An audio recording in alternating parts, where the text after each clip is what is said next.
Let's talk about Citizen Vigilante. This film is so controversial that critics refuse to review it on Rotten Tomatoes.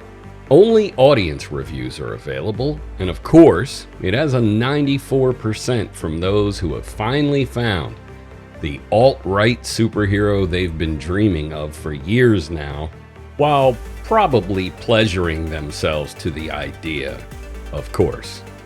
Common decency demands it. The film is from German director Uwe Boll, who has a history of being the film industry's black sheep of sorts, in the sense that his films aren't generally very good, and he has no problem touching on subject matter that the industry deems taboo. Hence, Citizen Vigilante, and casting blacklisted actor Armie Hammer as its lead. So what is Citizen Vigilante about? Why does it remain banned from wide release in Germany and under consideration in other parts of Europe? Well, Hammer plays Michael Sanders, a super wealthy American living in Europe who is sickened by the murders and rapes being carried out by immigrants of African and Middle Eastern descent. He's also sickened by the left acting as apologists for these crimes and trying to reduce them to culture shock and the system's failure to properly integrate immigrants, essentially putting more of the ownership of the crime on the victims and the European people than the perpetrators themselves. In short, let's not focus on what they did. Let's focus on our failures that led them to do what they did. Hammer, if you're familiar with his real-life issues that got him canceled from Hollywood, silly little things like a disturbing fascination with cannibalism and playful acts like carving his initials into his girlfriend's skin with a knife, is clearly the perfect lead for the character he's portraying. He delivers the role as an unfeeling Terminator in human form. His extreme wealth affords him the ability to have an impressive arsenal of weapons, and his handsome, impeccable appearance keeps him off the radar as Interpol begins their crackdown, searching to end the Citizen Vigilante. Oh, and he's also a decorated military veteran, in case I forgot to mention that. But isn't that always just assumed with these characters? I mean, no one was ever a former baker, right? And I don't mean like former baker that was previously a hitman. I just mean a baker. Like the motherfucker's expertise lies in bear claws and donuts. Anyway, so what we're dealing with here is Bruce Wayne, Frank Castle, and Patrick Bateman all rolled up into one. That sounds like a great dinner party, right? Now, while it's being portrayed that Sanders' main fixation is on immigrants, and that certainly is the primary focus in the film, it's not exclusive to who could find themselves in the crosshairs. The main driving force behind the character seems to be the breakdown of society. He believes that there is simply a way one should conduct themselves in a civilized world that's been so abandoned by feelings over justice and lowered expectations of conduct that what he's doing is the only solution to the problem. And that becomes highly problematic when he appears to have no feelings at all, to a menacing degree, in fact, and really just seems to follow the cut it all off at the source policy. How do I mean? Well, if someone in your family did something inexcusably horrible, and your family is standing by them, you all gotta go. Mom, dad, brothers, sisters, the services of your family's particular brand of genetics will no longer be needed. So on to the controversy. I'm split on how I feel about what I watched. The only alignment I have with those who feel the movie shouldn't be given a normal film releases push is not because of the film's theme and content, but because I think we've all learned by now that we live in a society of idiots. Idiots who will see this as not something to just reflect on, but a call to arms. And the film delivers a somewhat direct, yet still defensible, call to arms through Sanders' monologue that he puts out on social media. In it, he says the following: "I'm here to help you take that control back. I'm here to show you that you are no longer victims.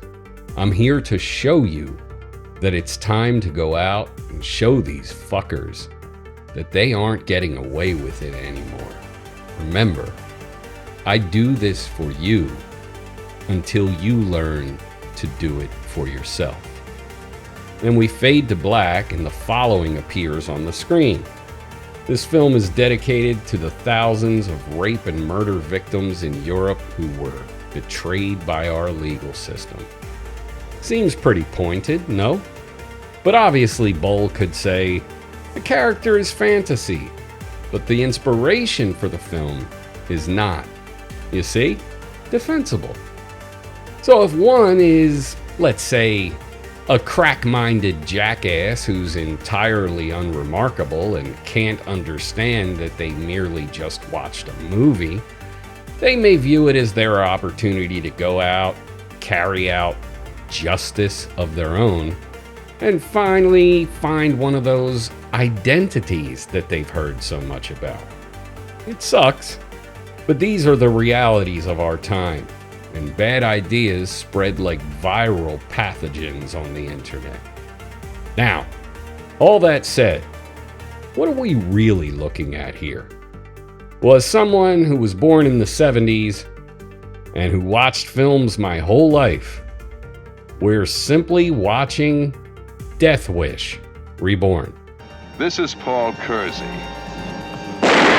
This is the story of a man who decided to clean up the most violent town in the world. I said turn around. Hand me the money.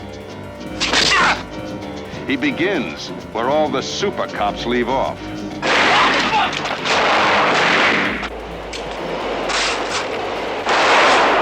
And if this person is listening to my voice, I urge him in the name of law and order to desist from this one-man crusade and turn himself into the police.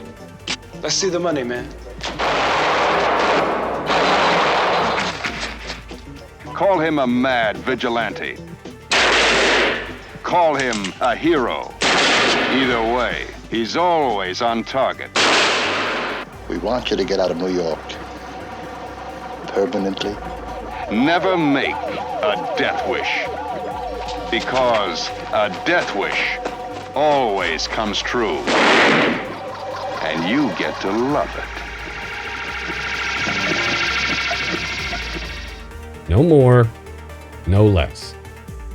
The only thing that separates it from Death Wish is that we live in a societal climate where everything is overly politicized. Let's remember, Toy Story 5 is apparently woke because of how radicalized people have become with politics. There's some of that pathogen stuff I was talking about.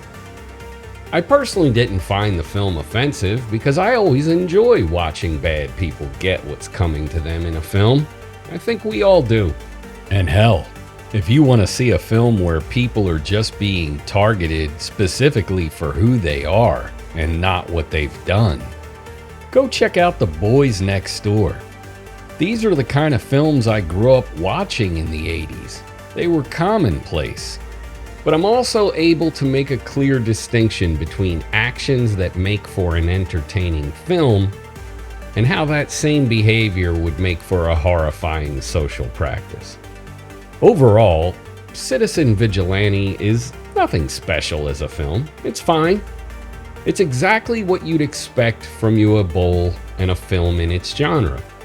Jason Statham films, where the bad guy is getting what's coming to him, are generally more entertaining. But what I'm certain of is that the film has been Streisand affected into what will most likely be Boll's most successful film ever.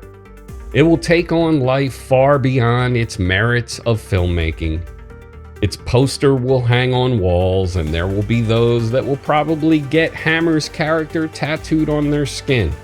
Now, in the sequel, if there is one, it would be interesting to see the character of Sanders going after, I don't know, right-wing, what do you call them on here? PDF files and their protectors. Have him apply the same "there is no gray area" tactics to them and their families. That would be interesting, because it would clearly define the character as not just based on political ideology and propaganda, but a true vigilante driven by the idea of ridding the world of corruption, of the monsters who carry out the depravity, and truly delivering justice for all. But something tells me we're not going to see that sequel.